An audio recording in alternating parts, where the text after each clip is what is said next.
That same client who claims she has a size 36 foot recently showed it on her feed and talked about what her real size actually is. Right here, I'm showing what the big toenail looks like, and I want to share with you what usually happens. So, the first thing to pay attention to is that we have a pretty noticeable mark from the sock. This means the socks are too tight or pressed by the shoes. And the client complains about discomfort in the lateral nail fold. She says that something there is turning yellow and it seems like a gap is forming under her nails. Of course, she finds it unpleasant and uncomfortable, and she doesn't understand what's happening or why this unfairness is happening to her. We start by trimming the free edge to the desired length with the nippers. I showed the size and number, it was on their handle. Then we remove the free edge and take out the curette. My favorite is the P20, which I've used for P20. Its rounded tip lets me closely examine the nail edges, the part that often digs into the skin and causes discomfort. Let's take a look under her nails together and see what's going on there. And there we clearly have a curved nail wall. We can see this right now as I show you with the curette in an ideal world when you look at the edge of the nail. So there we should just see an arch, but in this case our arch looks like a U shape. That is, there's this little edge that curls in. And here, using the same straight cutting nippers, first I carefully remove this curling so that the arch becomes a regular arch, not a U shape, and also with the nippers. I slightly just a little soften the corner. Some might say I round it, but I would call it softening. This is needed to prevent it from poking her skin. And now let's take a closer look at the outer corner, because there's a lot of interesting things here. Also, using a curette with a rounded edge, I carefully examine the lateral fold, looking for where it begins and ends, and generally, what can be done with all of this.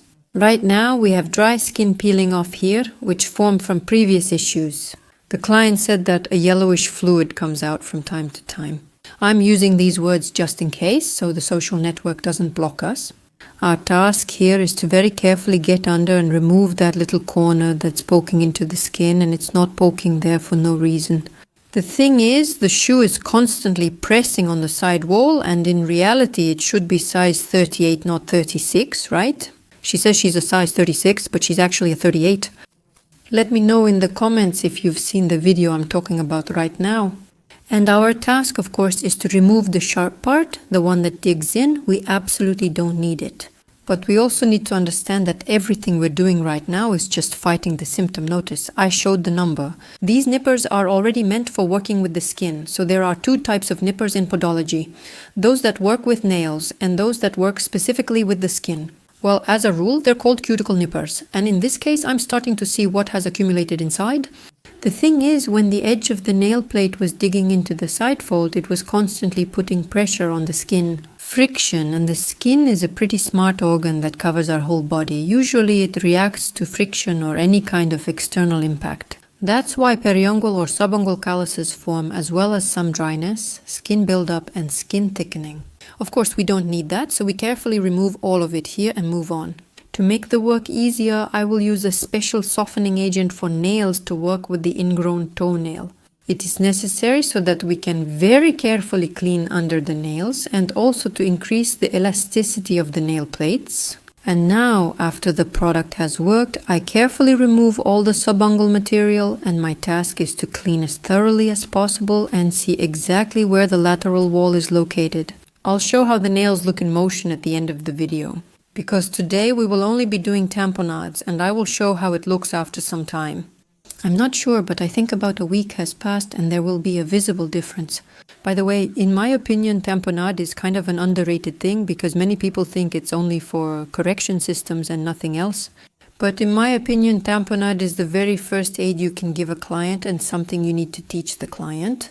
So you definitely need to teach how to do and perform tamponade. Especially since all you need is capolin, the tamponade material, and also a curette like mine, just to insert it there. It's quite simple, and as a rule, we teach all our clients this, because they won't be coming in every day just for tamponade.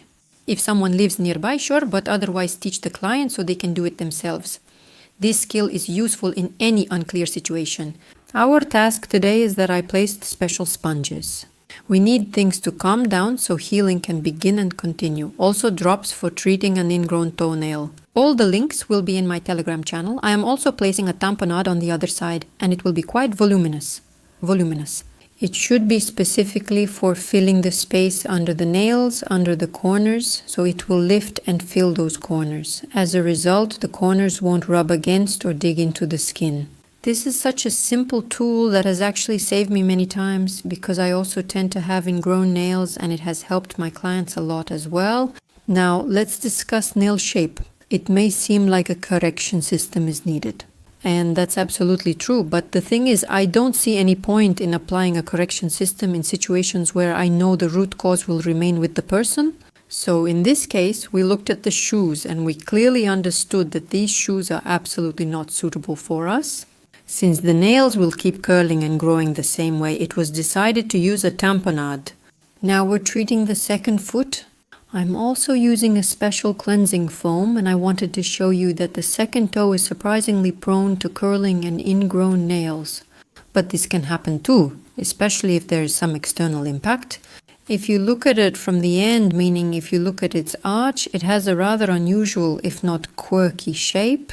And I will also carefully and delicately round off the corner.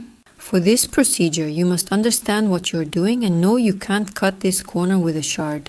That means you must remove it so the remaining wall is extremely smooth. As you can see, this little corner was also in contact with the skin here. They almost fused together. That also happens sometimes, so you really need to be on the lookout. It's important not to rip out these subungual or periungual calluses as shown in the video, but to carefully and gently remove them, cleaning everything out, because if you just pull out the callus, it will leave a wound. We don't want that either because any wound is an open entry point for infection.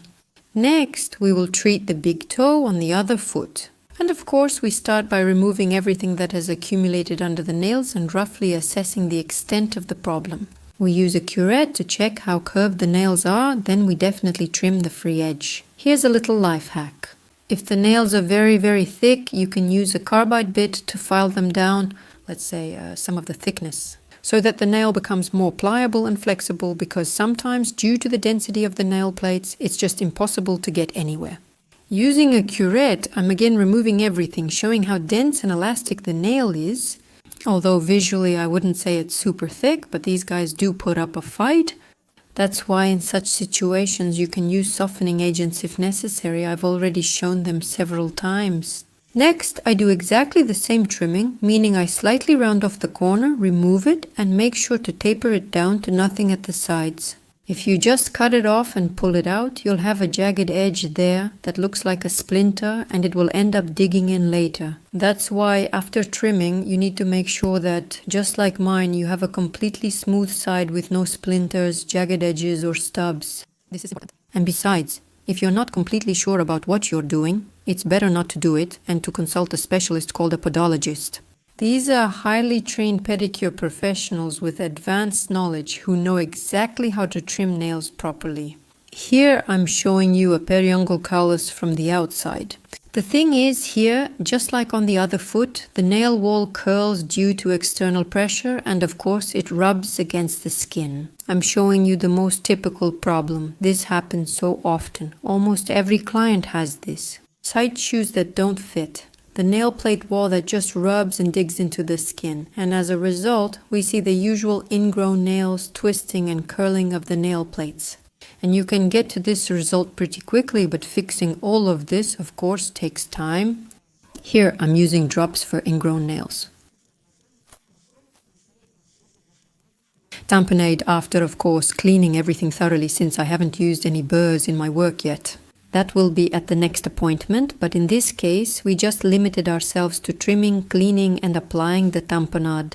I know that people will say I could have filed the free edge, but I absolutely didn't want to create any dust in this situation, because I realized there are still places where everything remains open. So for now, we're putting aesthetics aside a little bit and trying to focus on making the nails as comfortable as possible.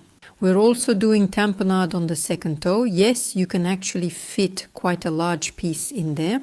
We do this so that the nail doesn't keep curling, because when we remove all that subungual keratosis, it creates space and the nail, so to speak, drops down into it. To prevent that from happening, we fill that space with tamponade. and we'll wait to see how it all looks in a few days, which I'll show you during the next visit. So she left, then wrote that she was ready to come back, and I saw her for a follow-up visit, and now we'll take a look together.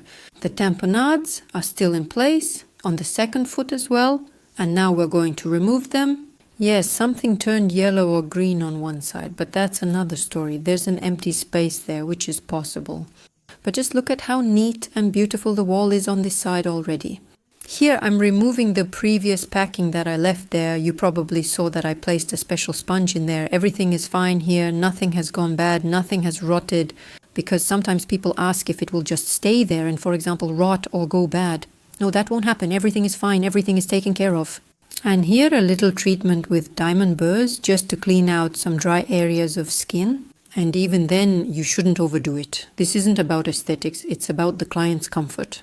I want to add that you can install correction systems. You can do anything you want.